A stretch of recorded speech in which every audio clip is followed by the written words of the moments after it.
Hello, hello. Hey, How are you doing? I'm doing all right. It's kind of a chilly morning here in Orlando, Florida, but other than that, I'm doing all right. How are you doing? Yeah, it's pretty cool here as well. I mean, cool as in cold. Oh yeah, I don't understand your level of cold over there. So yeah, it's all relative. I know your cold Yeah, is but super this is cold. kind of mid-level between you and kind of Europe. 'Cause in Europe, you can get to like minus 25, minus 30. Yeah, I'm not trying to ever And experience that's that. Celsius, not Fahrenheit, but yeah, Yeah, which is even worse in Fahrenheit. that's what I'm saying. It can even be Celsius. I'd be nope. That's cool. Once it says negative, I'm Well, good. yeah, you live in Florida, so that's kind of normal. Yeah. Well, Yeah. nothing's ever really normal in Florida, but other than that, but yeah. Let's yeah. Let's not get into politics because we're going to be Oh, not even here politics, the just in entire week. general. Oh, just in general. Florida is a Oh, strange place. yeah, You ever heard of yeah. Florida Man? Yeah, Yes, I there's a think so. yeah. Is it the one that every day of the year there is like something happening in a newspaper? Was it that thing? Yeah, like well, okay, there's like a joke where you can, if you Google or search your birthday and so like your month and day and Florida Man, it'll come up with some kind of weird story and strange story about a Florida man doing something. Okay, hold on one second. Let me share my screen, and then you can try that. Oh, let's not. No, because you never know what might come up. It might be super weird stuff. So well, let's just see. So today is December 7th. Yeah. Even did autocomplete. Yeah. so yeah. So again, Florida's a special place. Yeah. Okay, let's not go into that. Yeah, it always happens. There's always something in the world.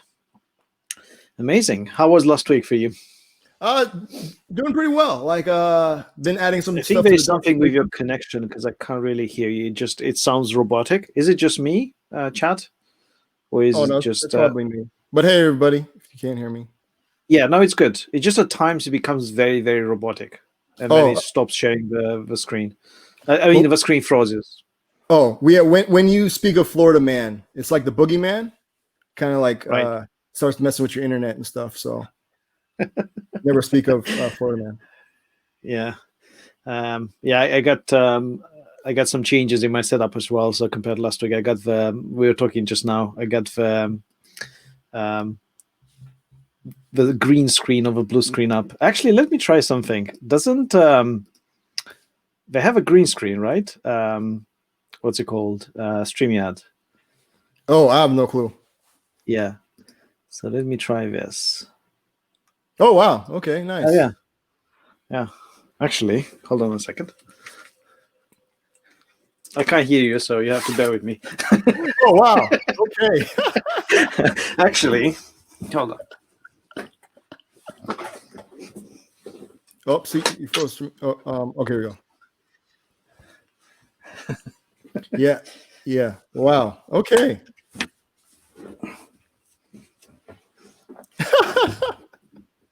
It's the Vonage one. Hold on, just 1 second. Nice. You're like the Borg or whatever now. How about this for a blasphemy? I need to put something below my chair, and I'm going to be done. So, yeah, please, I put the hood on as well. Just gonna.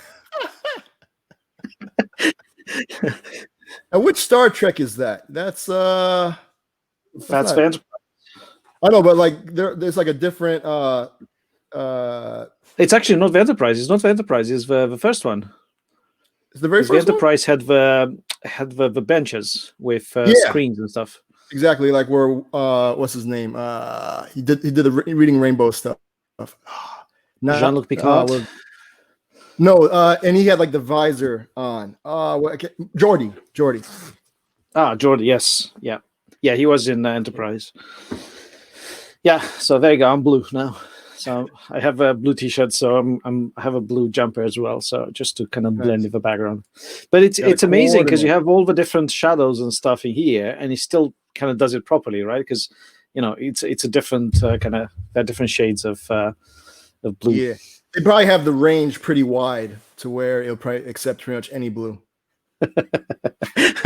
Jason is saying, "Did I miss Paul is a cyborg moment?" Yes, you did. By popular demand, I shall put it back. There you go. I'm just gonna do this. Yeah. It's pretty quick too. That's pretty good. Yeah, technology it's is amazing. Technology. Yeah. It's StreamYard just changed the way they display alerts. What do you mean? Oh, okay. It's not because it was the big banner at the bottom, and now it seems to be like a smaller thing, and it's or maybe we changed something to the branding. Yeah, maybe it was something. No, we changed the theme from default to minimal, and that's why I did it. So let me take back the green screen, because I think it's killing my my processor as well, because it's trying to do too many things at the same time. Too much Yeah, too much awesomeness. I'm actually upgrading my connection tomorrow to 1 gig, so hopefully that will make things a bit smoother. Must be nice. Yeah, that's not happening out here where I'm at. Yeah, but unfortunately, the upload is fairly small. It's only 56. I don't understand exactly why. It's kind of the download is prioritized, and download can go up to 1.0 something. Oh no, yeah, gig. download. Yeah, for companies like hosting companies, download is always better than upload because it's more intense on their servers. Yeah, I guess. But yeah, it's a bit disappointing because I was hoping to be more than 100. They on the other packages for like 300 and 500 megs, they have the same speed for upload. So I'm guessing it's some limitation. Maybe they just set it in or maybe that's just a limitation of a network. But yeah, we'll see. I mean, I'm getting the new box tomorrow, so we'll see how that works. Nice, cool. Yeah, welcome everyone in chat. Welcome, Greg. Hey, everybody. Hope you're good. Welcome, Jason. Hoping you're having a good start of a week. Happy December as well, because this is the first time we see each other in December. Yeah, I can't believe it's already December, and it's just kind of ramping down towards the end of the year. But it's great to kind of have a bit of time off, I guess, towards the end of the year, and yeah, it's good to see people taking time off, because that's kind of it's a big thing, and everyone should have some time off, especially with the type of year that it's been. Yeah, definitely. Exactly. Yeah. Even if you just disconnect. What's that? Well, I'm going to be working on projects I want to like launch next year, so. I want to start doing actual live streams, like weekly live streams. So I've been working on that stuff. So nice. Yeah, how is your platform going? It's going pretty good. We're building something interesting there. I don't know if it's interesting, but hopefully it's helpful. It certainly is for me, at least. well, okay. So it's kind of, I have this site, otech.events, and because I'm big into like meetups and connecting with people and stuff. So I was going to meetups all the time anyway, but a lot of people couldn't make it, because of other responsibilities. So I would go to meetups and stream them for people who couldn't make it. And so I built the site there. And so what I'm going to do now, so it required me to be someplace to stream it. But now I'm like, I work at Vonage. Why don't I just use our like APIs to be able to give the power to the organizers so that they're able to stream their own events. So that's pretty much what I did. So I basically added like a dashboard to it, and I'm using various Vonage APIs, so like the video API, conversations, and maybe some other stuff. And so that now organizers can stream their events, especially now since we can't like meet in person. And so hopefully in a few weeks or maybe in the new year, we're going to start up again with some meetups happening in Orlando. So did a couple of test runs and seemed to work pretty well. I'm going to add some more stuff. Like I'm going to add, because Vonage video API, you can actually archive your streams like automatically, which is cool, because I'm having it kind of back up on YouTube, but YouTube's API, I don't know what it is, but sometimes it works, sometimes it doesn't. So what I'm going to do is archive it, just in case if it doesn't live stream also to YouTube, is archive it and then upload it afterwards. So that way it's always there. And so been working on trying to make that. So yeah. That's clever because you don't have to be there. So you give organizers the keys to actually do stuff. Yep. So they can just like log in. So like if you go to archive,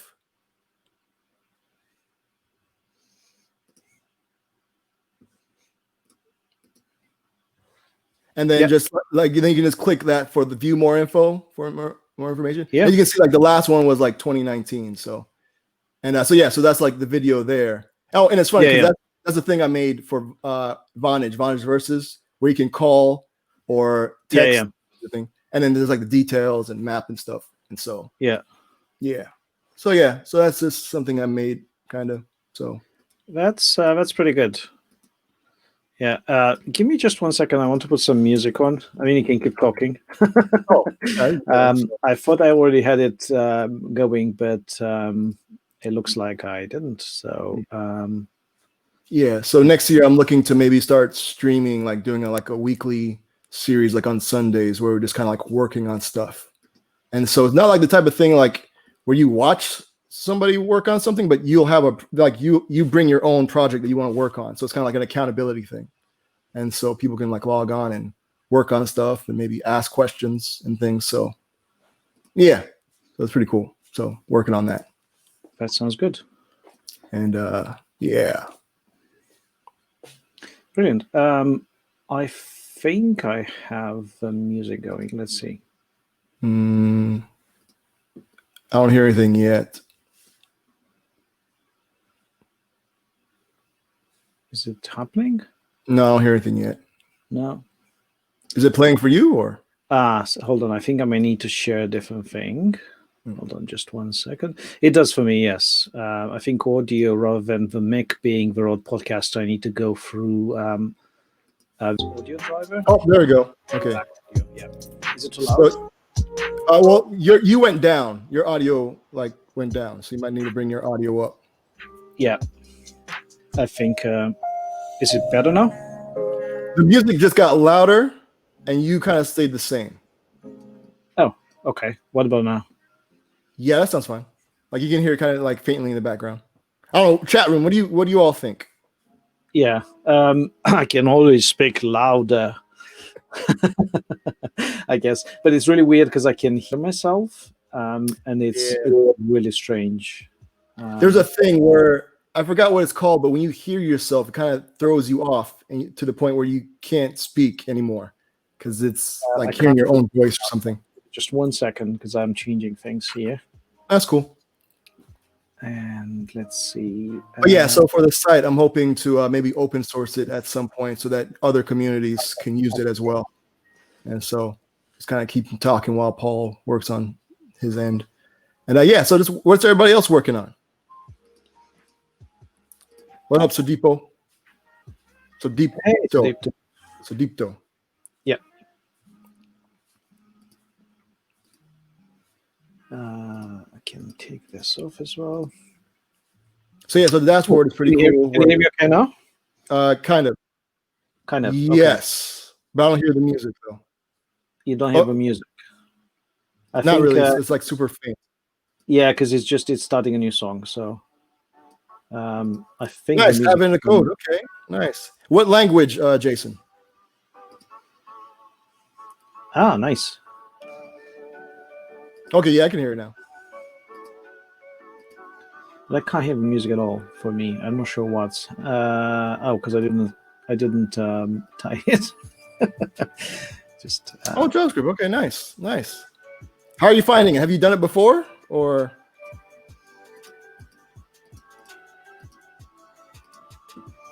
Is there a website that you're going to actually do the advent code? I have no clue about these things. I always have my own projects, so I never have time to participate in anything. I think a lot of people kind of decide on a topic and they kind of do their own things as it happens. Nice. Cool. Well, good luck, Jason. Yeah. How are the exams going, Sodipto? Congratulations, by the way, on winning that competition. It was really good, actually. The project you built was really, really nice. So, well done for that. Nice. We'll have to have him on to talk about it and stuff. That'd be cool. Sorry, Dwayne, what did you say?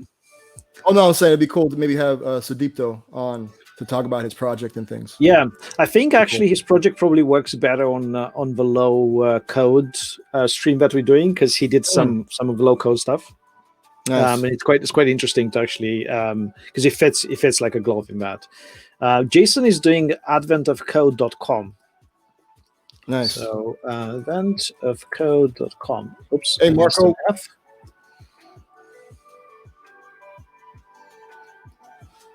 Oh, oops. This one. This is the one. Cool.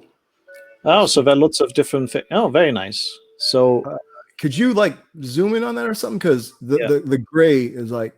Yeah, it's actually it tries to be geeky because he has kind of it's. I'm not sure if I can select things, but you can probably see it as I scroll past them. Okay. That's cool. Interesting. Yeah, that's really good. Nice. Well, good luck, everybody. What's that? Sorry. Oh no, I'm saying good luck with everybody participating. Yeah. Good luck, Jason.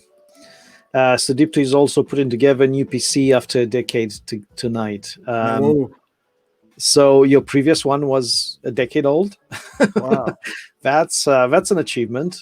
That's pretty amazing. I was going to say for it to last that long. That's awesome. Yeah. Usually, it depends how you build it. If you build, a high spec, but it costs you a lot of money, it will last a fair amount of time. It was a laptop Inspiron, so it's a Dell Inspiron 1440 2009. Wow, okay. It's even more than a decade. It's almost 12 years. That sounds good. Greg is trying to become semi-comfortable with React Native. Guess what, Greg? So is Dwayne. So you guys probably should talk. Yeah, I'm working on that. So I'm going to be helping out with some of the Vonage video things, because you can use React Native in it. So yeah, it's took me like all day Friday to get my laptop like compatible and working. So yeah. Your new best bud? I thought we were already best buds. What happened? No. What he's saying is you're his new best bud on React Native. Obviously, keep your statuses for the other buds.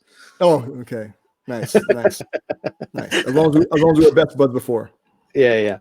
React Native stream. Hopefully, we'll do something like that, Sudipto, in the new year, because we're planning to, those clients that we build for iOS, Android, and JavaScript. We're planning to complete those, and after that, to take it to the cross-platform. So we're going to have React Native and hopefully some other ones. But React Native will definitely be top of the list for cross-platform.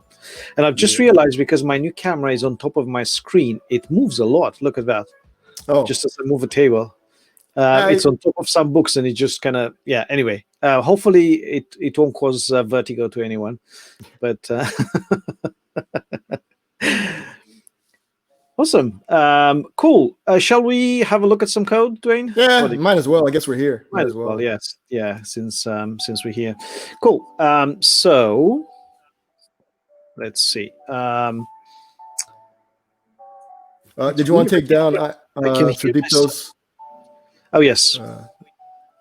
I always forget that. If you can zoom in a little bit, also that'd be great. Yeah. Thank you kindly. I can hear myself with a feedback loop somewhere. Do you have the video playing somewhere, or it's very faint? I have no. I have a StreamYard actually. I don't have any other windows open with I have it on another laptop, kind of the input, but I don't think it's that one because it's quite far away, and I don't think it's coming from there. But never mind, we'll survive. Cool. So remember last week we did this conversation stuff? Yes. So we went through different. It's a bit. Yeah, let's see if I can do it like this, because it's probably a bit better. So we did the Vonage conversation, and then we wrote some tests, and the tests were in here. And we did the retrieve users, basically. So we did all the functionality to create a user, retrieve a user, and delete the user using the conversation API. Yeah, and you set up like mock data so that you don't have to keep hitting the actual API. Correct. Yeah. So one of the tests has this if run live, and what that means is in order for this to run, you need to have an environmental variable called run live, which is set to true or some value that is truthy. So when you run the tests without that, so let's run it. Spec, I think it's called services, and that was conversation. Vonage conversation spec. Right, so this one doesn't run against the live database. It just tests various things based on the responses. And then if you want to run it live, you just, it's run live. Run live. Let me move this thing here from here. You can click hide, I think. You can click hide if you want. It'll go away. Sorry, your audio is really bad for me. I think it's just for me. I'm not sure what's happening in my connection, but I'll just say on that little overlay thing, you can just click hide, and it will on your screen share thing. Okay, that's good. That's good to know. Thank you. Yeah, no problem. So run live true, and then you run this, and that runs it. It kind of runs all the tests against the live database. And when that happens, instead of having 0.67 seconds to run, the tests will be in the seconds because you're touching the live API. Cool. And something is failing. It's failing because the token. About to say, yeah, it's probably not valid anymore. But we created that from the public for the private key. So why is that failing? That's interesting. So let's run just one. So let's run list users because that one is non-destructive. So 20. That's interesting. Unless I did something and I don't have the kind of a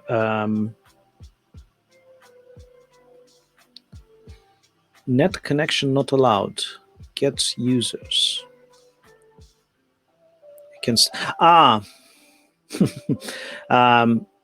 so this is one thing that I did, and I think because of this, so I've added this library called Webmocks. I remember I was telling you, I think on Friday when we spoke. So there is a gem called Webmock that allows us to stub live HTTP connections, right? So you install it as a gem, and then in your tests you can say, I want to stub requests to this URL. Or if you want to do it like for any URL, you can use. If you want to do it more specific, you can stub it only for a certain body and headers, and with a certain response. Okay. Right. So that way you can kind of only kind of do that little thing. But I'm not sure what I did because I was expecting for this not to fail. So let me go and kind of go up the chain. So I've added some stuff in here. Yeah, you said you had some new ways of doing some stuff, right? Yeah. So first of all, you remember that VCR stuff, that read stuff from the disk? I actually moved it one level up in the Rails helper. So it's available to all the tests, not just for the Vonage conversation test. So this was one of the things. And then in the spec here, I've added this. But I wasn't expecting it to be triggered automatically. So let's see. If I comment this out, will this work? Yeah. So it looks like by default, it gets triggered automatically for everything. So it's probably listening to all the network calls. Yeah. It looks like it's enabled by default. Okay. So actually, what we can do is we can take it off from here because I don't need it in here. And I can put it only in the place that I need it in here. Right? So what that means is this will run. So I'll run all the tests in Vonage conversation, and then I'll show you what's happening if you have one. Yeah, so the live ones are working. And remember, it was 0.67 something seconds, and this is now 10 seconds because we're touching the live API quite a lot, especially for add and delete. Because remember, for delete, we create the user, get a list, and then delete the user and get a list again, just to make sure that it's been deleted. Yep, a lot of calls happening. Yeah. So it's always interesting to come back and have have errors in your thing. Okay, at least you knew what it was, so I knew how to fix it. So that's good. Yeah. Well, this is why it's always good to run the tests, and because I knew that the thing that I've introduced, so it was fairly easy to actually understand what was happening in there. Cool.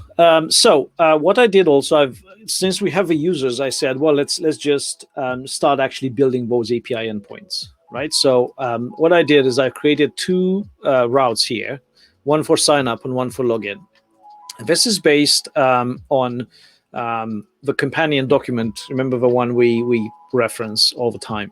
Now, there are a couple of differences in here. So first of all, we moved to name and display name, like we said we're going to do.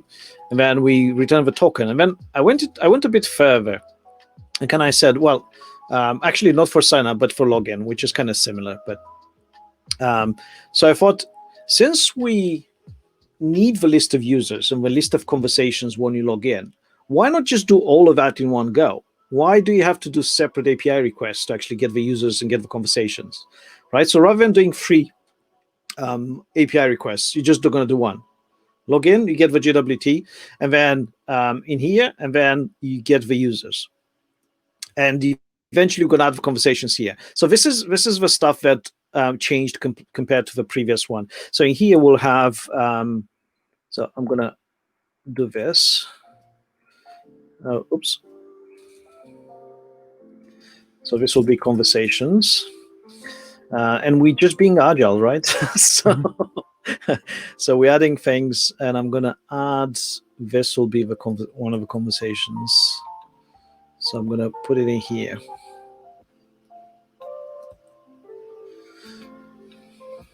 Right, so now the login will return the list of users of a list of your own conversations. So that way it's much faster to get things going. Does it make sense, Dwayne? Yeah. So okay. So now, which endpoint? This is the admin endpoint. Which one is this one? No, this is the login.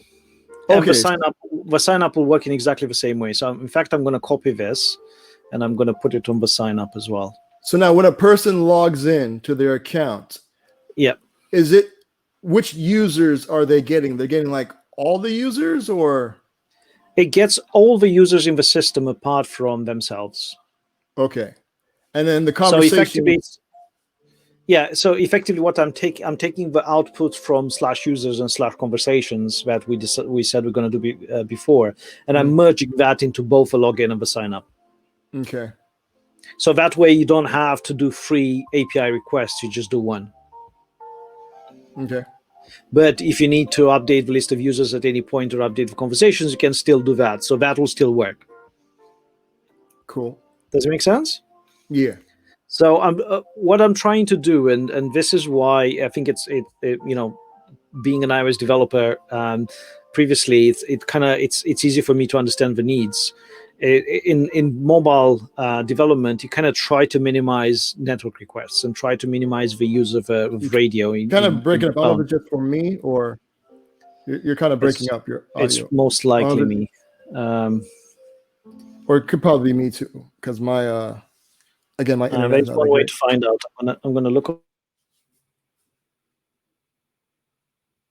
Oh, so you just totally like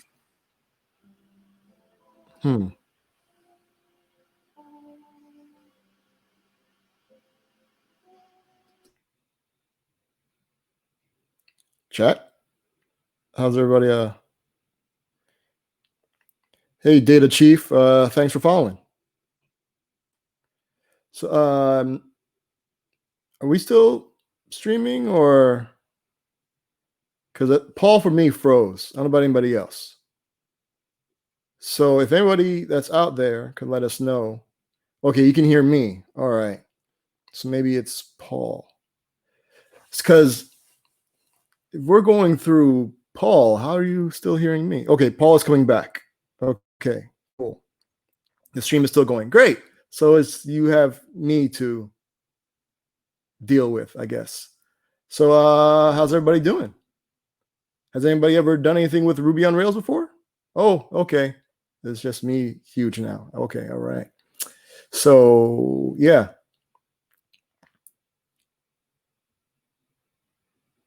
Is everybody working on anything cool? So yes, I've been like looking into React Native. Oh, there you are. Oh, thank goodness. Oh, I thought I was gonna have to like keep talking. Sorry, I'm not sure why one of my network connection died, so I'm trying to go on the other one, and hopefully this will hold as well. The kids are off school today, and they're probably watching Netflix or something. The kids and their Netflix. Yeah, this is why I need a 1 gig broadband connection. No, but today they have an inside day, so they're at home. Yeah. Jason is saying that he's never done Ruby before. It's quite an interesting language.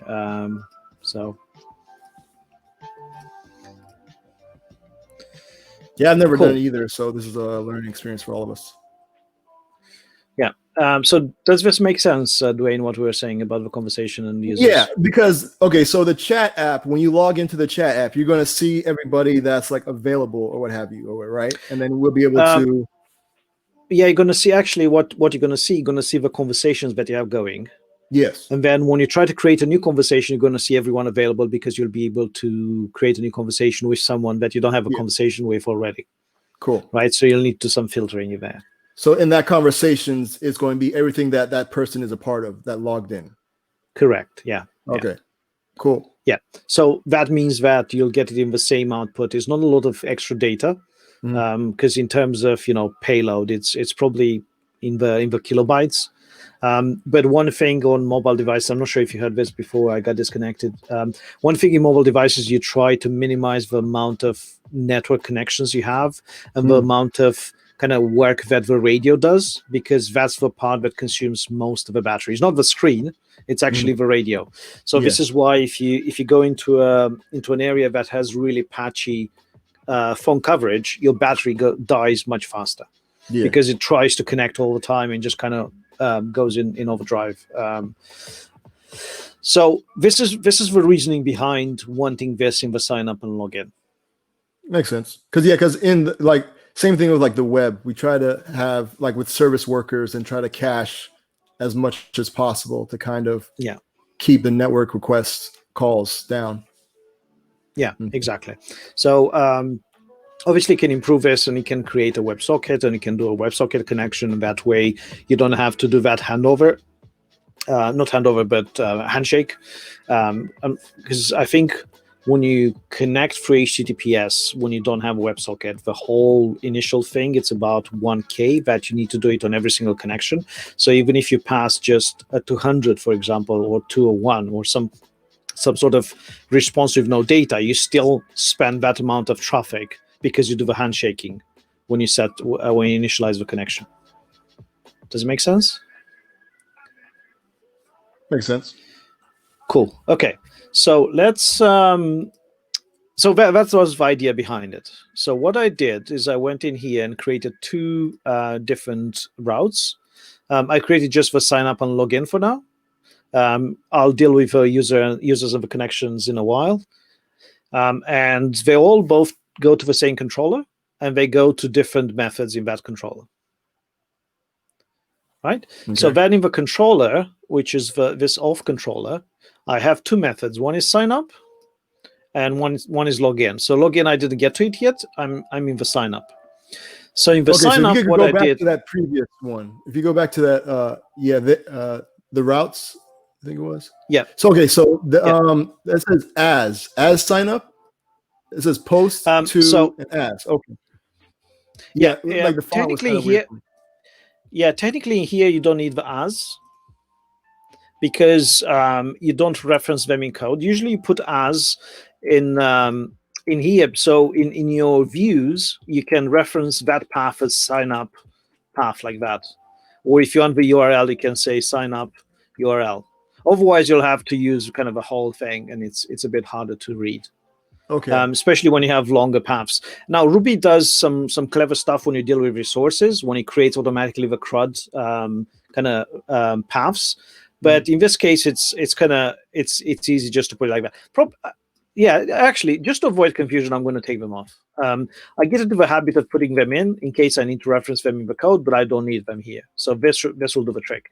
So what this says is, when you post to whatever the host name is /signup, Yeah. go to the auth controller to the signup method. Okay. That's what I was wondering. Okay. Yeah. So that whatever you name there has to be the name in the controller. Okay. It doesn't have to be. I can put completely different names here. They can be completely independent. No, but I'm saying, but in the controller though, it'd have to be that same name. So like it has yes. to be. Okay. Yeah. It needs to be like this, but this can be something else here, right? Yes. It doesn't have to be the same thing as that's this just the endpoint. Yes. Okay. Correct. Cool. Yes. Cool. Okay. So then in the auth controller, actually, I can take this. I can close this. So the auth controller has those two different methods, and then I started adding the tests. Right. So the tests are a bit different because they have a type request. So it does actually a HTTP request. Right. I've created the valid attributes that you need in order to sign up. That's cool. So on the sign up, again, based on the docs that we have here. So on the sign up, you send the name, the password of the display name. The name of the display name is used to create the user inside the Vonage API, and then the password is stored locally. And then I'm testing it with a live endpoint in the same way I did it before, right? So this touches the live kind of, and this is weird because I'm pretty sure I tested this when I was running it, and this touches the live stuff, and this one doesn't, because it has this stub request. So I'm not entirely sure why adding this makes it actually available everywhere. I thought just adding just make it available, and then you can control it based on whatever you need. So if you don't stub anything, it will just not change anything, right? Anyway, so actually that's a good point. Let's run the same thing. So run live, but rather than, and I'm going to use hide here, like you taught me, so thank you for that. So in here, I think it's under requests now, and then auth request path. So I'm going to run just 16, and this should touch the live. No, see, it does exactly the same thing. So I don't understand why, because I thought it did it properly. So this one complains. It says it's not stabbed. So that's a good point. Let's have a look on the documentation. Yeah, and see if it's unless the mock is like, no, we control everything. There's no, you don't tell us. Like we handle all. We handle all requests. Thank you, Greg, for that. I appreciate it. We had a bit of some spammers in the chat. Thank you. Internet. Cool. So let's see. Maybe it's enabled by default. It looks like you can enable it like this. So that's how you stub it, and then you have different matches. But can you turn it off just for one test?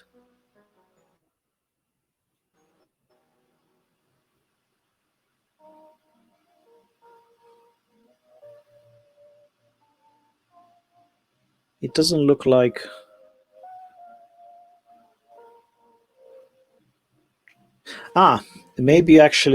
Maybe this is what you need to do in just the test. So you have allow net connect, disable net connect. So maybe this is what you need to do. So previously it was enabled, but it had disabled net connect. It had this by default. Okay. Well, this one is enabled. So actually, let's test it like this, and if it's working, I'm going to move it up one level where it should be. Undefined method name in 53. 53.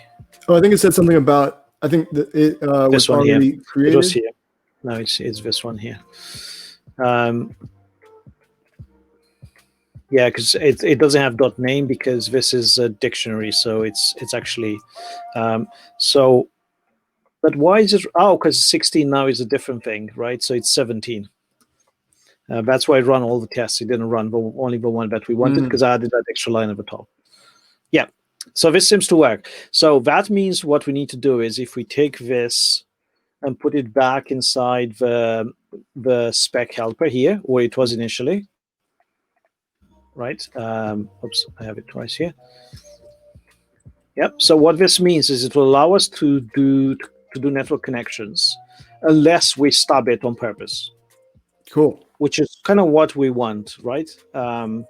Yeah, we want to be able to hit the actual endpoint, and then yeah. Will it be better? Actually, we already have that protection using the environmental variables, right? So we don't need it. Yeah. Okay, cool. Actually, one thing I want to do is I want to retest the other one and make sure that is running with the live ones. So I don't have the same problem that we had initially. Yeah, it seems to work. So that means it's working properly. Nice. Cool. So we actually found the reason that we corrected that as well. Nice. Cool. So let's put this back.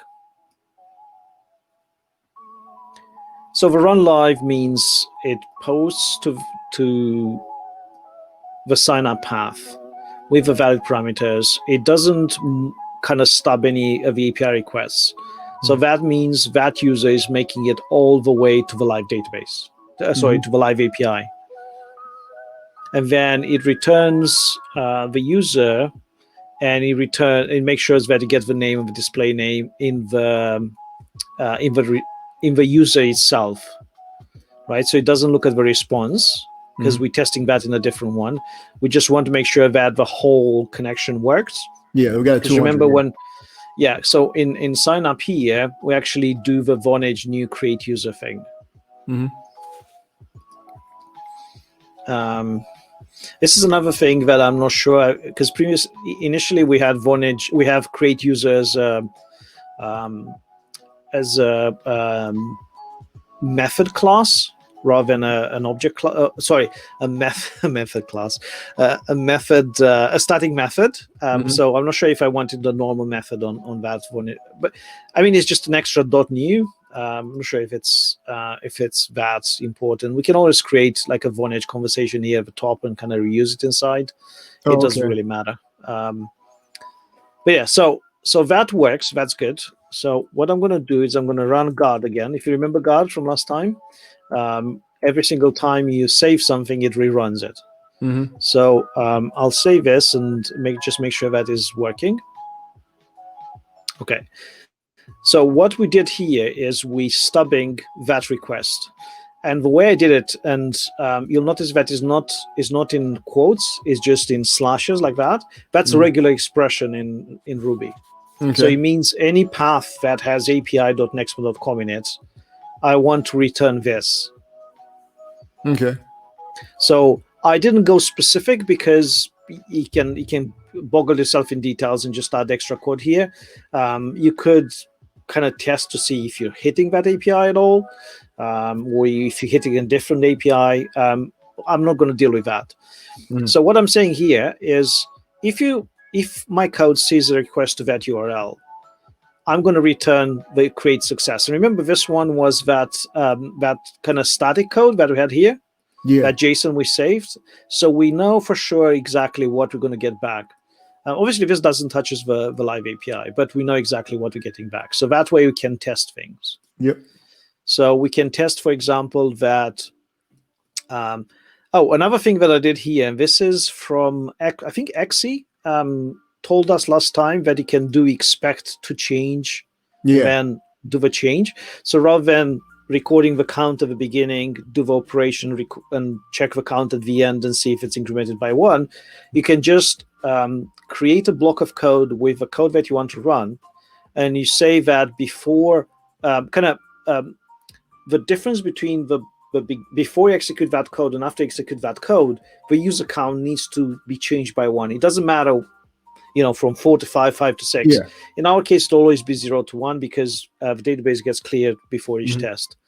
But it's a kind of simpler way, and I wanted to show you how it's done. So I did that. I remembered that he mentioned, and we said we're gonna do it. Oh, that's And then, cool.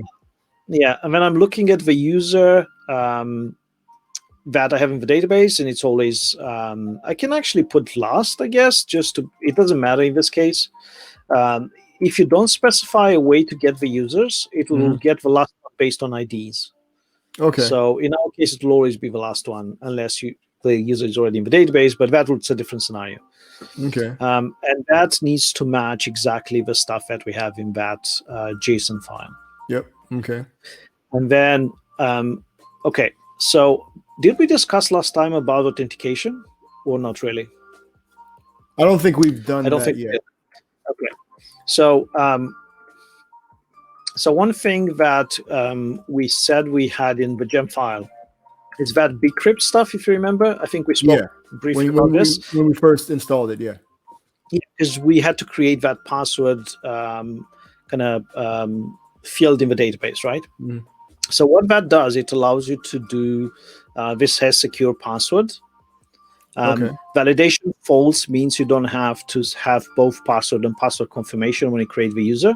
You just have just one. Usually when you get this information through a web form, you want to get both the password and the password confirmation. And this kind of supplies the functionality as well. Yeah. So I want to turn it off because I don't want to send it twice through the API. It just kind of doesn't make sense, right? So this has secure password, does a lot of clever stuff on it, including the ability to have an authentication on that user. This try stuff is a way to check that a method can run with this particular parameters on this particular object, and then you get the result of a whole operation. So basically, this does user.authenticate with that password, and if it's truthy, so if it returns something, that means it's authenticated. And the reason we do this, is because the password doesn't make it to the Vonage API servers. That's right? The on password our is own. blocked. Yeah. So I'll show you from the code how it is done. So first of all, you check if you have a name and display name. You create the user. So this creates the user on the Vonage API if it doesn't exist, or if it exists, you kind of update it in the database and returns whatever you have from the database. And then you update the password. And this is how you store the password in. Probably actually another thing that we should have in here, we should make sure that we have a password as well being set, right? Yeah. Because we want all three of them. And then you update the user, and this is kind of it. The rest is to do with users. So this is the whole sign-up process. Okay. And it's that simple mainly because we have this already implemented. Okay, and then because bcrypt will do all the hashing and all that stuff, right? Correct. So when you update it with, because password doesn't exist as a property in the database, it's password hashed. But bcrypt does the whole functionality for you. That's cool. And it does it both ways. So it saves it as a hashed version of a password, and also when you try to authenticate it, kind of works. It kind of adds all that functionality. That's cool. Nice. Cool. So the other part, so that's that test. So that's the first saving test. that's signing up the user and saving their. Password. So I've created a context called success, and I'm checking a couple of things. First of all, that it creates the user. In the database. So this is why it looks at the database. And then it checks that it returns the right response. So it's exactly the same API call. It returns 200, but then I'm looking at the response body. Yeah. Okay. And the response body is the one that I'm rendering here. Okay. So this returns JSON. It automatically knows how to convert from this hash into a JSON because I'm specifying that I want JSON. And then I have a user with a name and the display name. Yeah. I have a token, and this token is actually what I have in the user here. Token returns a hash of JWT and expires at. Okay. So we'll go through this in a second. And then I have a users, and then the users actually looks at all the users apart. That's not the local user. Correct. And then it just does this mapping. That's cool. So it returns ID, name, and display name, right? Because you don't want to return anything else. There are better ways to do this by using JSON views, but I thought it was a bit more complicated and kind of adds an extra step. It's simple enough to see what's happening in here. All right. And now in our thing, when a person signs up, do we not get back their Vonage ID or? You don't need their Vonage ID. Okay. I mean, I can't think of a reason why you would want their Vonage ID. Do you need their Vonage ID? Well, no, just thinking like, well, no, because we use the name. I'm trying to remember, like, creating conversations. I think it was just the name. I think we used. I think. Yeah. Because I made that audio thing, and it was just the name, which was unique. Yes. Yeah. Okay. Yeah. So now that makes me think of why do we need this ID here? Yeah, because I saw it there, and I was like, because I thought the actual. But I remember we needed this for a reason when Michael was doing the Node version, but I can't remember for the life of me why. What? I'm not sure. Yeah. Because all the stuff. Because I mean, I think you can use either the ID or the name. I think for most of the stuff. Yeah. Was it to do something to do with members? But that member stuff is done internally. It's nothing to do with the API, right? So that's something we do inside our database. Yeah. Let me check, because when we create. Because when you add a person to a conversation, and they become a member, so when they join, use the name. Yeah, use the name.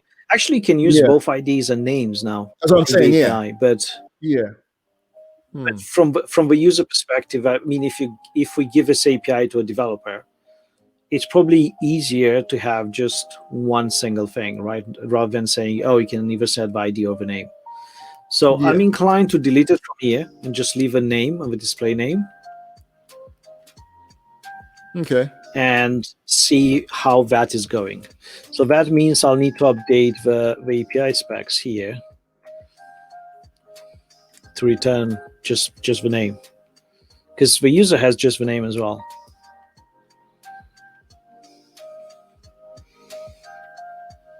Is that right? So okay, no, I'm looking at the create a member, and it says it needs a user ID. Well, this is version. Oh wait, this is 1.0. Let me see here. Hold on, let me go to 2. Are you looking at the APIs or? Yeah, I'm looking at the conversation API. Because I don't have a version. Yeah, unfortunately, I don't have a version of that server running with open API specs. So I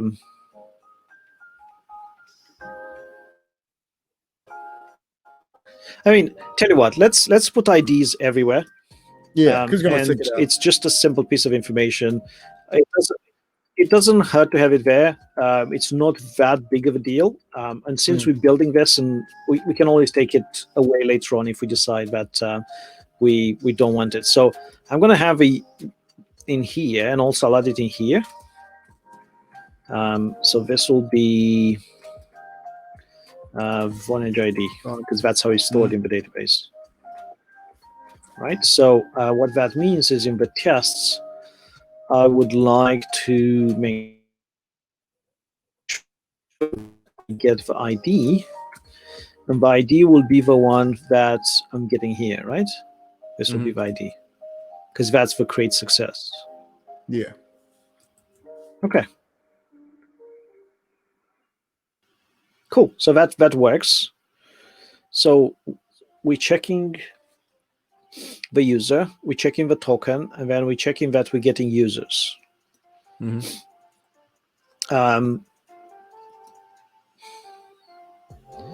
Actually, that's a good point. Maybe we should create. So how are you getting users if there's only one person? It's empty, so it's an empty. So this literally checks that particular key Oh. exists. It doesn't check. It doesn't check anything else, right? Oh, So okay. maybe what we should do is we create another user. So let's say existing user is factory bot create. Oops. User. Actually, we don't want anything else in there. Just create a user. And then in here, so in here the users will have to be an array, right? So we expect dot count to equal 1.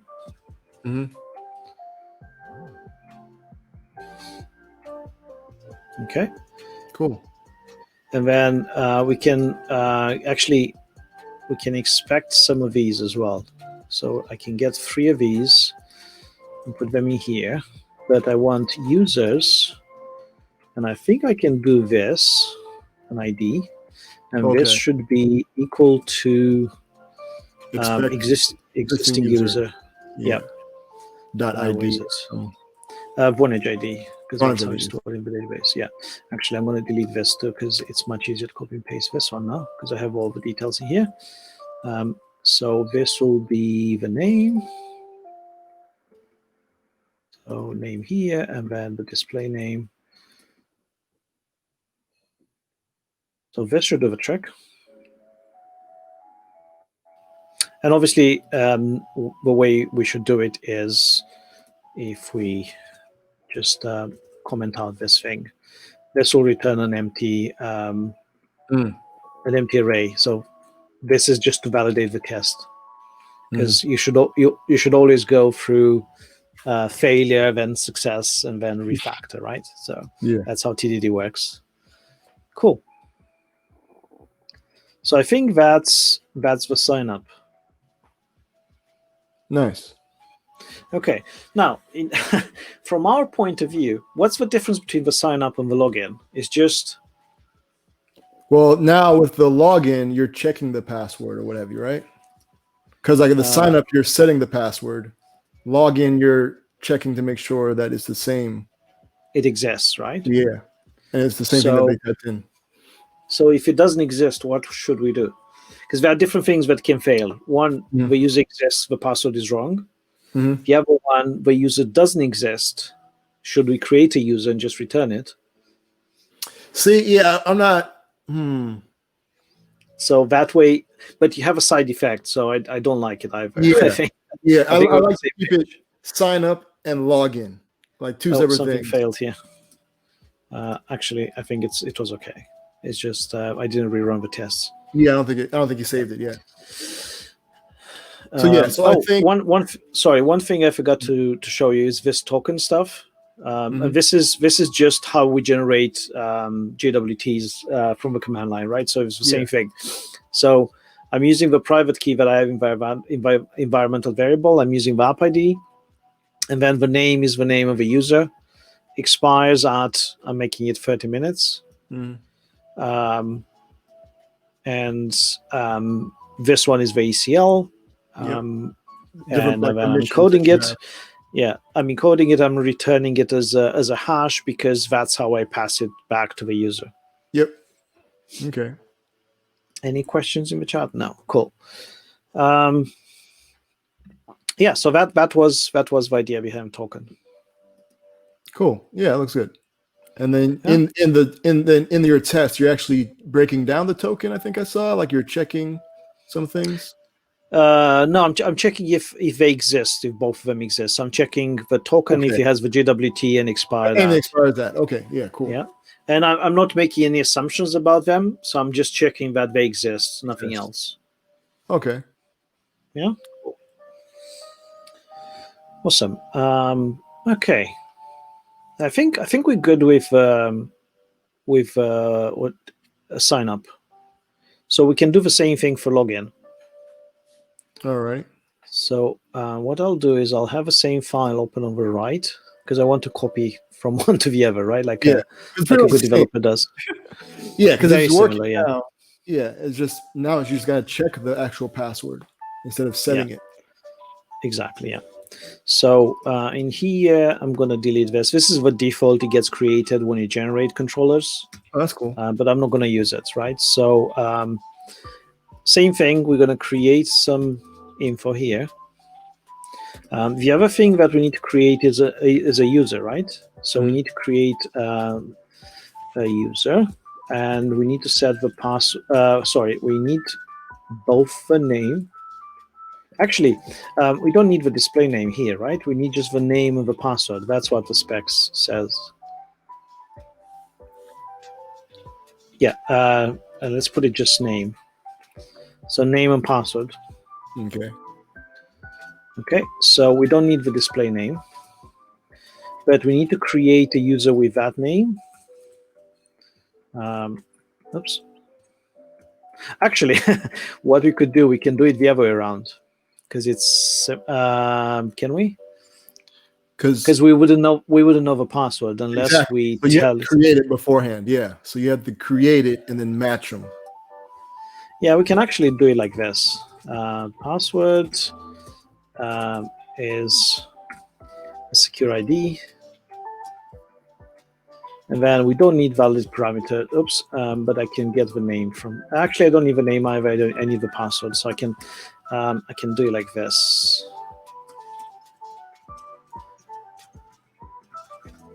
Right? Okay. And then I'm just going to pass the user. So actually, for kind of to make it easy, okay, I'm going to do it like this: username, password. Right? So that way we have all the stuff that we need. Cool. Yeah. Let's do the live one a bit later. So I'm going to still add it here, but I'm going to leave it empty. Actually, yeah, I'm going to leave it empty because I don't want to make any assumptions. Yeah. Let's just run it against the current thing that we have. So let's define what success looks like. So first of all, this shouldn't say creates the user. It should say user exists. logs in the user, or logs the user in, because that's what it does, right? It doesn't do anything. So we want to stop again. So should this touch the live conversation API? I don't think it should, right? No, we don't need anything. Yeah, because it's only because once the person is in, then we make another call to get all this stuff, right? Or no, wait, once the person is logged in, then we get all the other stuff, like all the other users and conversations. Yeah, so we can have different scenarios here. One is our local database, it's already synced. So it's in sync with the conversation API. The other one is what happens if a user is actually creating the conversation API, but we just don't have it locally. So in that case, we probably want to do a call to the conversation API just in case. Okay. Just like the updated mean, or? Yeah, so in here, we want to, let's say, we can start stubbing it a bit and just going to make sure that we have it. So maybe we can have this again. I know it's not good practice to write stuff before you write the test, but it'll be okay for now. And then you have local user is user find by name params name. Right? If this is null, right, you would want to do a call to get the conversation to sync the users just in case. Okay, so you say okay. So just in case if our database is like not caught up, or maybe the user is created for another. No, because I mean we will see when we're gonna put the webhook in, because that way you get more data in. But in this case, the user might be created through another connection. Right, so someone else might connect directly to the conversation API, or some other way where the user actually exists inside that application, but we just don't have it yet. Okay. So I think what I want to do here and let's open the Vonage conversations here, is to actually sync it, right? And I think that one is called just users. Yeah. So and the users actually does this. No, we don't. Hold on, that's the wrong one. This is the conversation that we want. So the users will do the syncing into the database as well, right? Does it? Okay, let me put it here. So this is the Vonage conversation.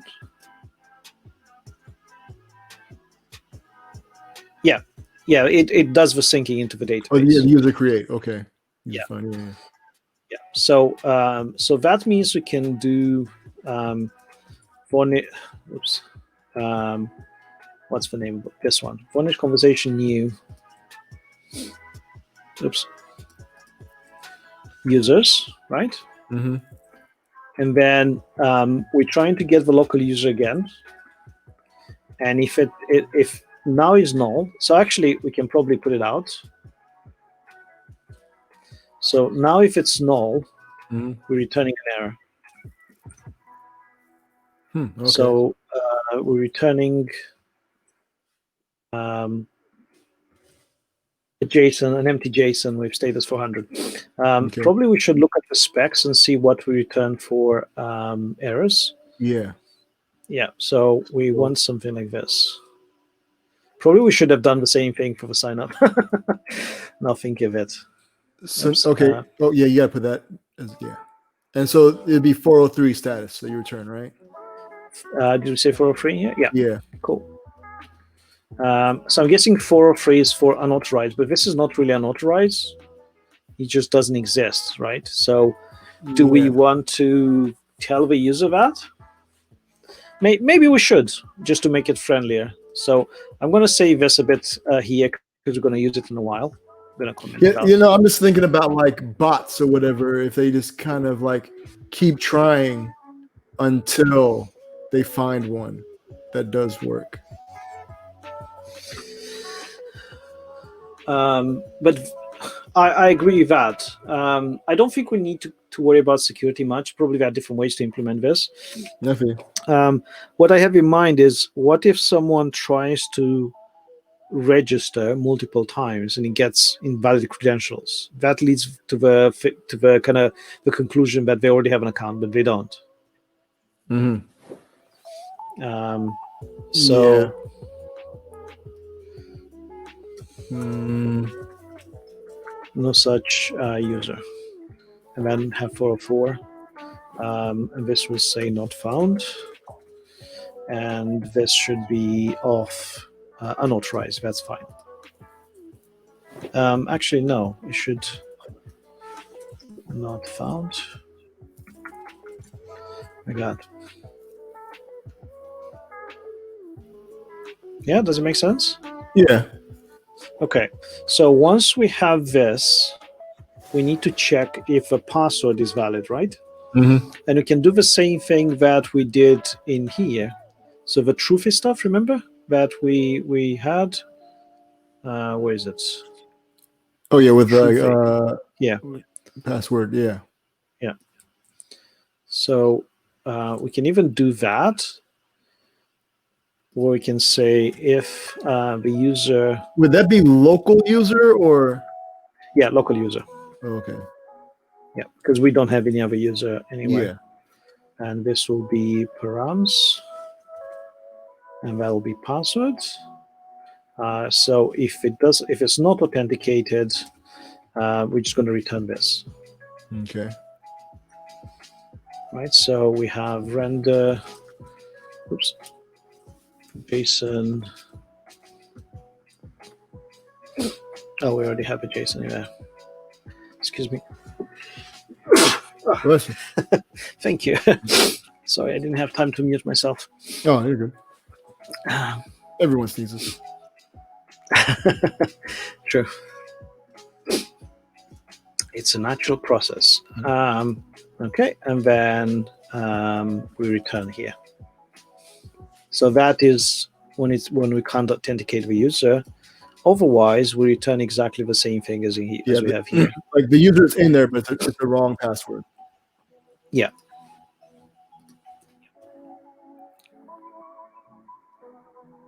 Yeah, I think good. Yeah.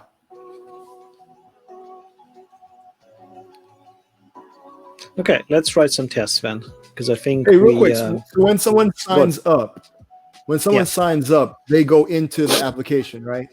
So it's like when you sign up, you're actually also logging in. So you're in. Once you sign up, you're in the application, right? Correct. Okay. I just realized signing up also works if a user is already in. And actually, if anything, I think there's a security problem there because it overrides the password. That's what I'd say, because if they sign up, we're setting the password. Yeah. Yeah. The user already exists. That's what I was kind of wondering. Is like, yeah. So that's a test that we need to write here. Where is it? This is first sign up. Yeah.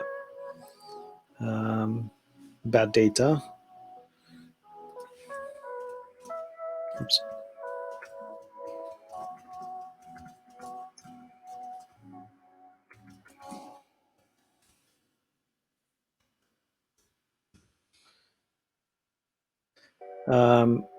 Okay, we will get to that. Yeah, because login is effectively because you don't care if the user is already present or not. Mhm. You just you're gonna change the password for that user because the user already exists in the database, right? So you don't want to do that. Yeah. So we will add a test for that. Because I'm just thinking, like, wait, so if is sign up mean that they're also logging in, but then if we're not checking for if that username is already not there, you know what I'm saying? Like if it's already there, are we just going to like overwrite? Yeah. So yeah, no. Yeah. So actually, since we don't have any tests for login, let's actually do that. So let's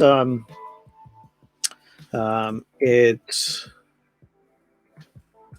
should not register a user that already exists and override password. So how do we do this? So for this one, we need a user. Yeah, whatever so they probably passed we can use the same thing as here. But we need to. So let's think it this way. The user here needs to be the same thing as the user that's being created, right? Mhm. So actually here, what we want to do is to use the same name.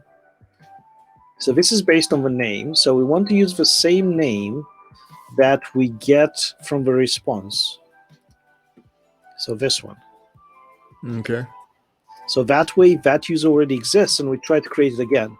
And the reason I'm using this is because we kind of stubbing that endpoint to return that user, right? So,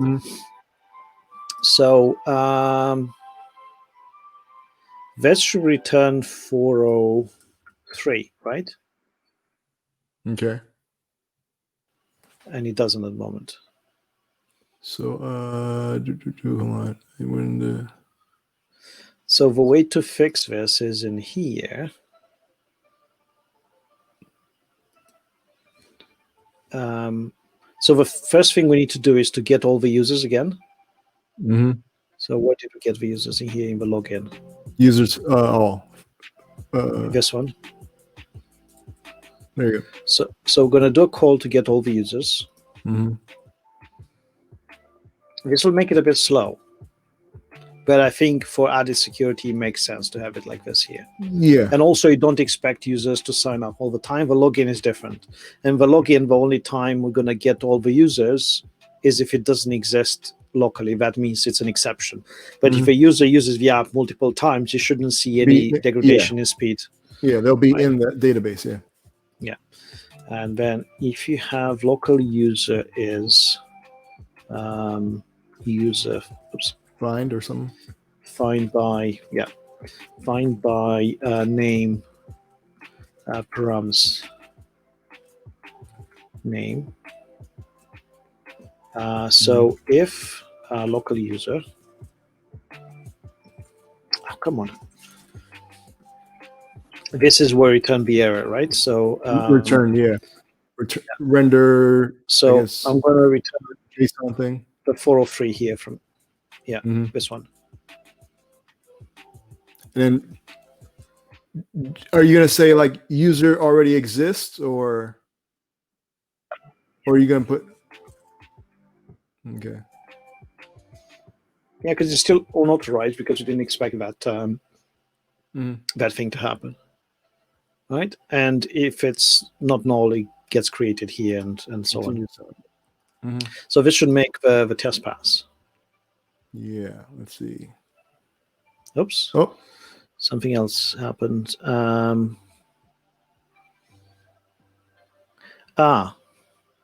Return success if the user exists and the right password is used. Okay. So this is one thing I added and I forgot about.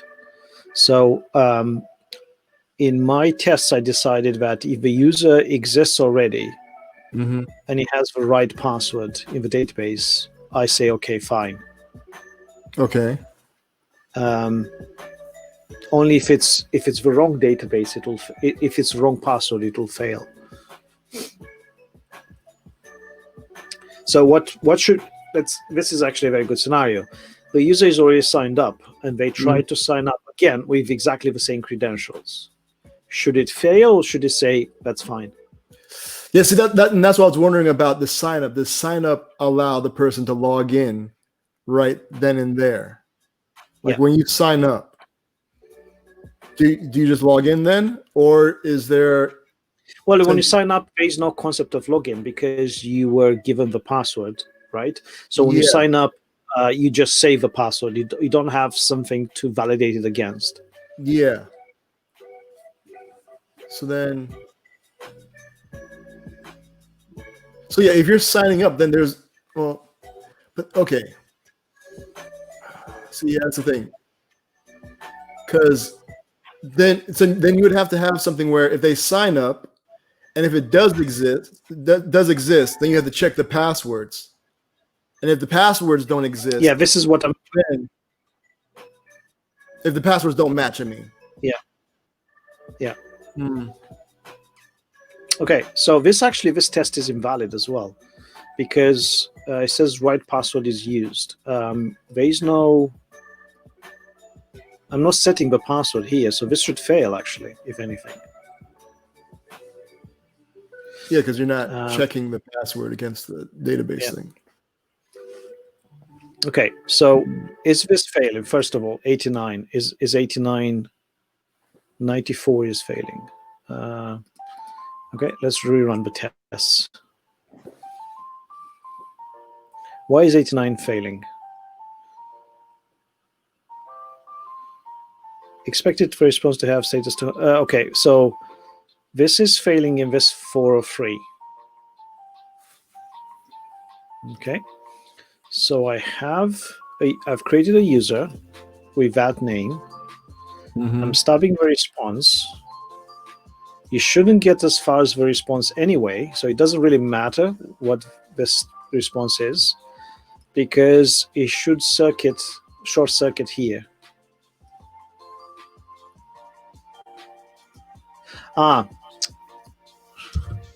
We need to stop this one as well, right?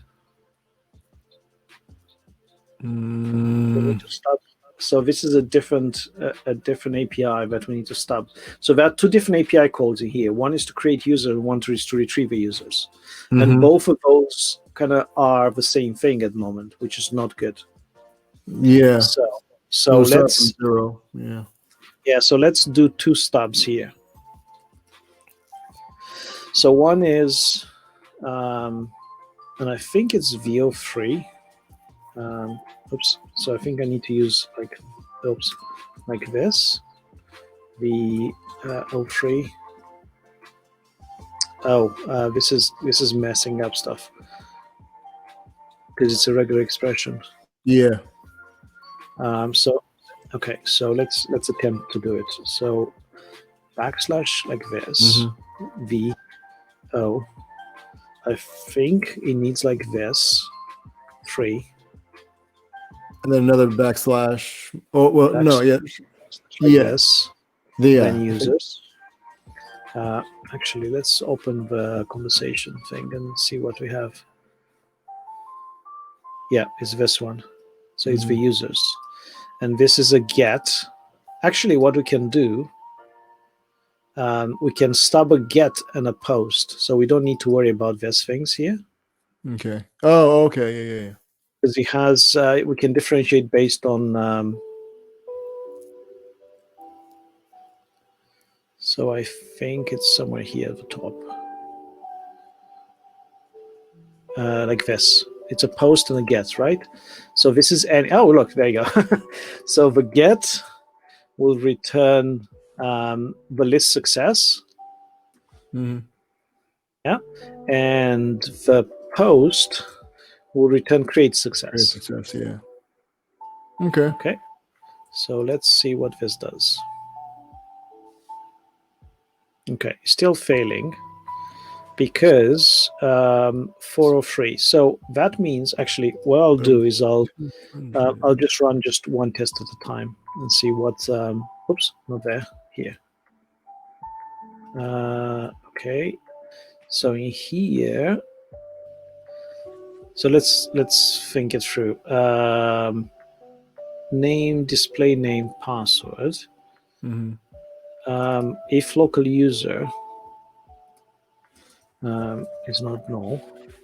So let's actually print here local user. Okay. Oops, I'm displaying the wrong thing. So I'm going to copy this and just run just. I still. So okay. Oh, come on. rspec spec request is only one request, and that is 89.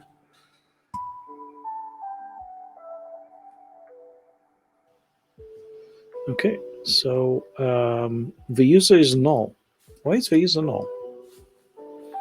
Okay, so go back to the. Okay, so got that.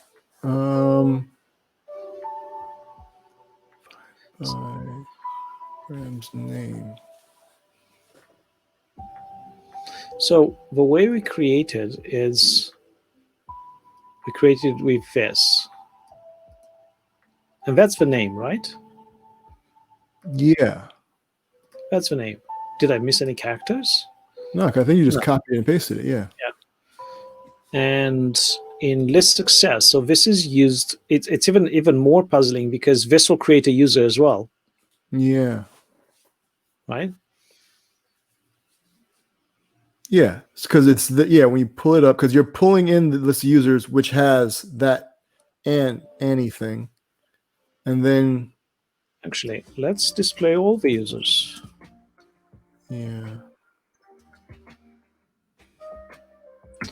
You might notice that there is a Christmas theme to the songs that we're listening to. Yeah. Okay. Okay, so yeah, we got a bunch of. This is the user. Yeah. Why does it say bad data? What does it say bad data? Or is it post/sign up? It's my context here. Oh, okay. So I have context for success and for bad data. So basically for success or error. Okay. Another thing that is a bit puzzling here. The Vonage ID is nil. Should that be Vonage ID is null? No, it shouldn't.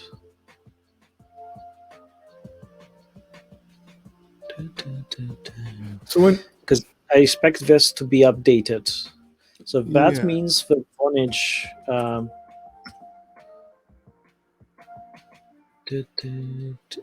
So users find by Vonage ID. See what's happening here is it's doing it based on the Vonage ID. So if a user exists The locally, ID, not without Vonage ID. the Vonage- no. If it exists locally without a Vonage ID, we are in trouble. So instead of Vonage ID, it should say name, and this will be name. Because we have a scenario where the user exists locally in the database, and when we try to, exists both locally in the database without Vonage ID, and exists in the conversation API, and when we get it back, it's trying to match them, and it's trying to match them based on Vonage ID, and that doesn't exist. The match should be on the name, because that's the unique stuff. Yeah. Okay. Yeah, because when they sign up, they don't have a Vonage ID yet until it comes back from our servers with it.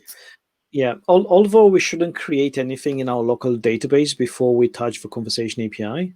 Yeah. In this case, we kind of need to. Because you. Okay. So let's try it again, because this will fix that problem. And the Vonage ID should exist now. There. Still no. Well,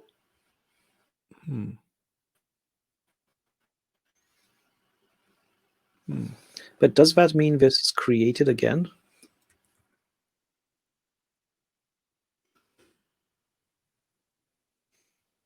No. Weird.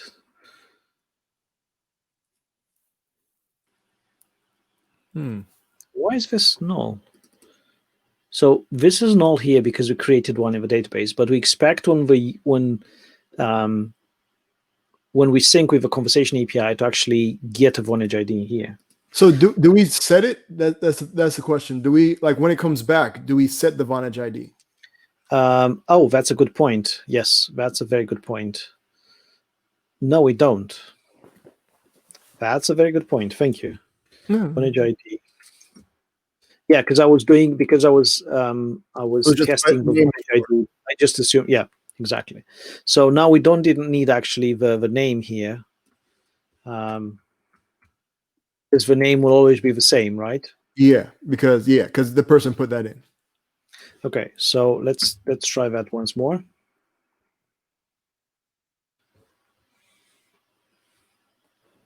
Yeah, the Vonage ID is there. Cool. Good. And, okay. I think now, the music stopped, by the way. So yeah, just to let you know. Oh yes, yeah. I got a notification and I kind of got distracted by something else.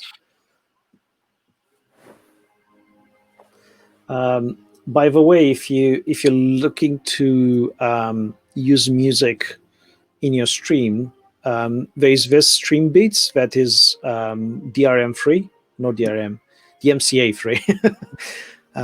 So there's this streamer that created a whole range of albums. I think if you stream beats, it's called, and he has different actually beats. So what is that like? Is that Spotify or something? What is that? This is Spotify, sorry, but it exists in Apple Music, and you can even download it from his website for free. That's cool. And you can use them to play in your stream. Oh, nice. Just to have a bit of music. Anyway, sorry, terminal.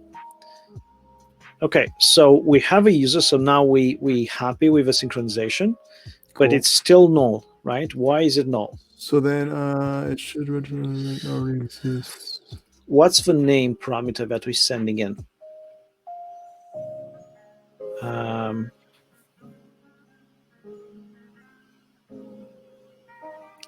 Because you said it there with the factory bot, right? Or yeah. But the valid attributes is actually the name is different because the name is the random one created here at the top. Oh. Right. So it's a different one. So the way, I didn't think of it, but it makes perfect sense now in hindsight. So here, I think Ruby has a way to do this: a merge, and then you specify another hash, and you put your value here, and it merges two hashes together. So like I think, override it or something. I think this it overrides based on the keys. And if a key doesn't exist, it adds it. Okay, no, this works, right? So we have that, and the user is here. Cool. That was the problem. We weren't sending the right data in. Of course, it wouldn't work. Okay. So, Cool. so the user already exists. Now, do we want to care about password or not? See, that's the thing. Like, if the user exists, we should probably check the password they're putting in, and then if it doesn't match, let them know, I guess.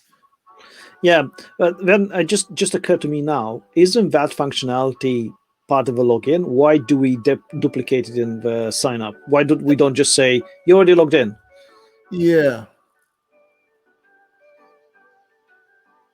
Maybe we should say that, right? So if you're already logged in, you shouldn't be able to. Sorry, if you already created an account, you shouldn't sign up again. It doesn't make sense, right? Even if it's the same password. So let's not care about passwords. And there's a test that I need to delete from here. This one. Yeah, because I was going to say, like, why sign up again? Just log in. Well, when I sign up again, it should say you already have an account. Exactly, like this account already exists. Yeah. Yeah. So I think we're good now with all the tests. Right. So so let's review the sign up once more. Just we checking that we get the right parameters. Mm-hmm. Maybe we should render some JSON in here. Oh, like the unauthorized bad request, request failed, missing credentials. Okay, and we return 400 because that's missing, so we're not even dealing with authorization. So maybe we should actually have a different thing. Do we have something in the specs for that, or I think we had a... No, we don't. I just assumed just for a simple error. I didn't go into details on different types of errors you can have. Okay. Then we checking the parameters exist. We synchronizing the users. We checking if a user exists locally, and if it exists, we just say you already user already registered. Okay, and returning 403, which is what we want. And then the local user will be null. So what we do is we create a user with that name and display name. Mm-hmm. That does the whole shebang of going to the Vonage API, stores in the database, and kind of creates that whole entry. And then we update the password. And that's kind of it from kind of functionality that we need to do. The other stuff is just retrieving the users because we need to output them. The other users, yeah. Is it fair to say that the conversations will be empty if a user is just created? Yeah, because they're a brand new person, so they wouldn't have had any previous conversations. Yeah. So maybe we should have conversations here, but it'll be just an empty array. Okay, but conversation like multiple, right? You're right. Yeah. Okay. Now, do we want to have a test to make sure that comes back as a blank array? Yeah, we can add a test. So we can add it in here where we added for the other ones. So this will be conversations.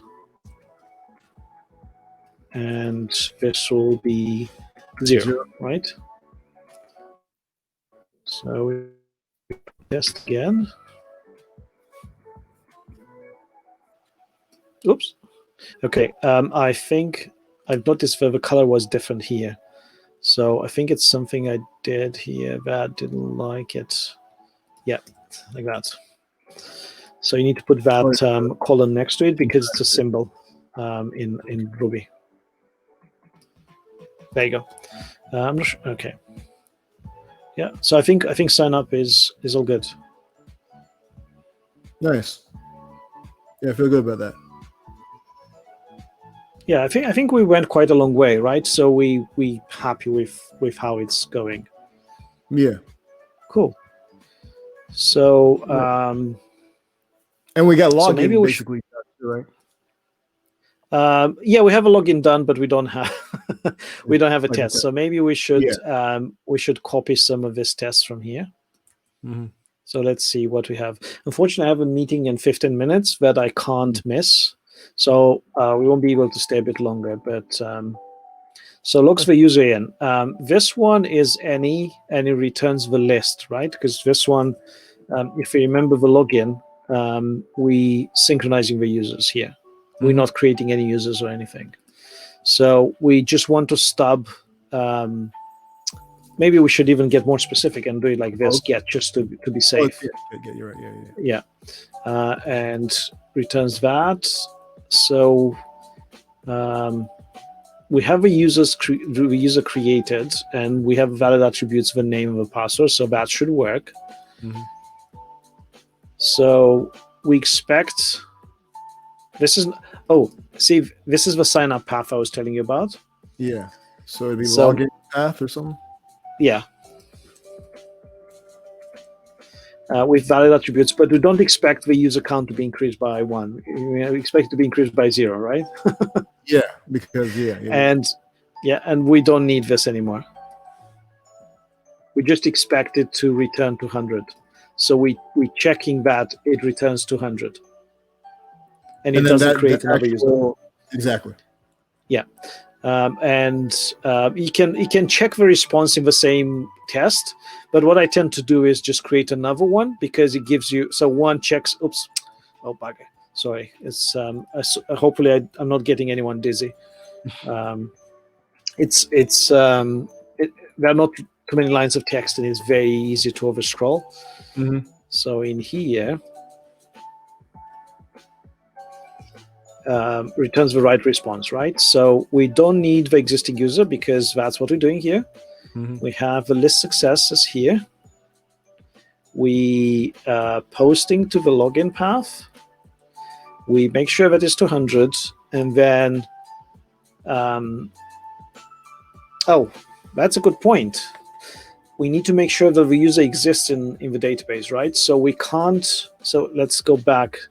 We can't create just any user here. We need to create the user that we need, right? Because we need to make sure that we have it in the list here.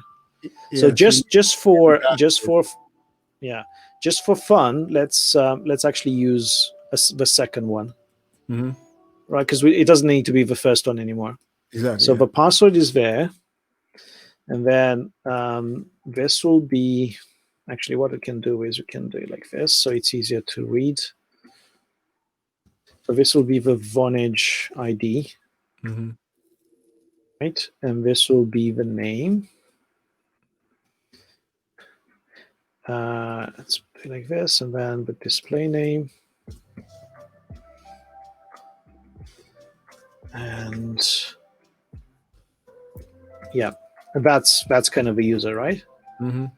So because we need to make sure that the user exists in the database. Yeah. So this will make sure that this is synchronizing to the user. So this won't change the password, but we need to have it before, because we need to set the password beforehand. Otherwise, we won't be able to log in. Yeah. So post login, the same things, and then the user ID will have to be, and we need to copy again the detail. Actually, we can just use the user from here. So we expect the user ID to be user.vonage ID. Correct. Right. This will be user.name. User.display. I need to put that sign here. Okay, and then we need to make sure that it exists. This is an interesting one. we need to check that the other users are in there. So list success. How many users do we have here?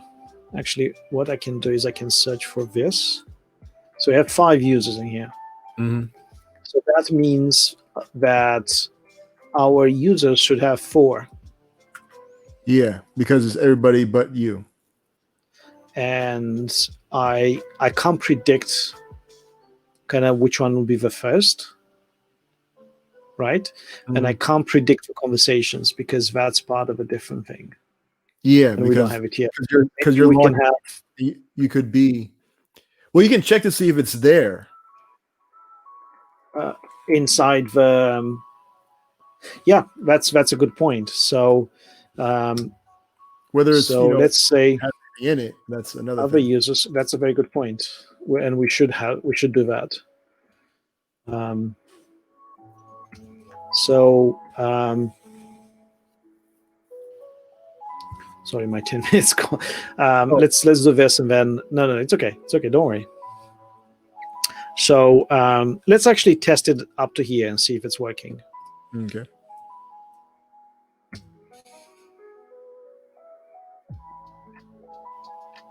Okay, we have a failure. Expected 4 got 0. Okay, why is it failing? You're getting new users. So this should return the other 4 because we should have 5 in the database, right? Yeah. So let me copy this thing here.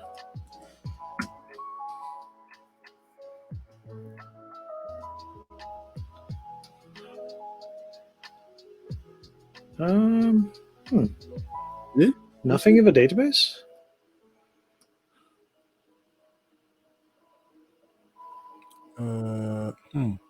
Yeah, it's empty. It should be here somewhere. I think it's this one, maybe. That's interesting. Other users.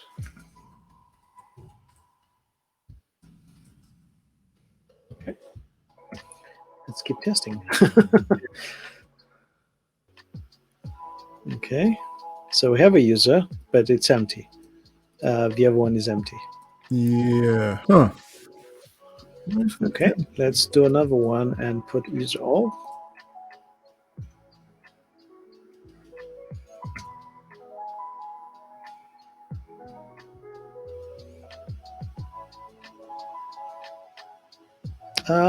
It's just one user, the current user. So why are we sending the wrong call? No, it's the login path with valid attributes. Mm-hmm. So the login.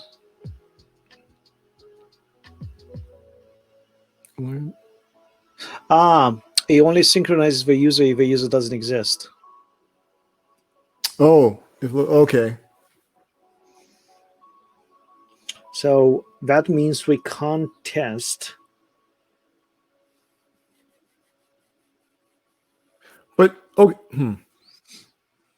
But if the user does exist and the password is fine, then we should probably run the same thing, right? Or we should synchronize the users no matter what. Well, I mean, for a test, if we keep starting from 0, then yeah, like at least with the tests. So in the tests, can you like get all the users and then like just for the test itself? You can, but I'm thinking more from a perspective of a user. We won't know about the other users unless the user doesn't exist. It creates for another one, or a user gets created. Is that good enough? That's my thinking. Because we said the reason we don't want to do this for all users is because it's taking time, and especially with pagination, you'll get a lot of users all the time. Yeah, and so that's what I'm thinking, because like we don't need to hit the M, because if they're already a user, they should be in the database already, right? Unless they're correct. Correct. So yeah, that's a very good point. So maybe in here we can run this, and Yeah, that should be absolutely fine. Yeah. Okay.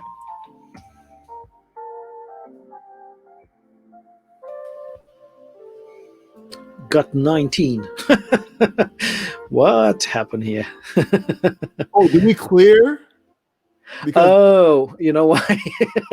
Because we're actually going to the live API. We're not stubbing. We should have a stubbing in place first. Okay. That's the number we have in the live database. Okay. Well, at least we know in the live database we have lots of exactly. Okay, so actually we have 20 in the live database, right? Because it's -1. Mhm. Okay, so this should work now.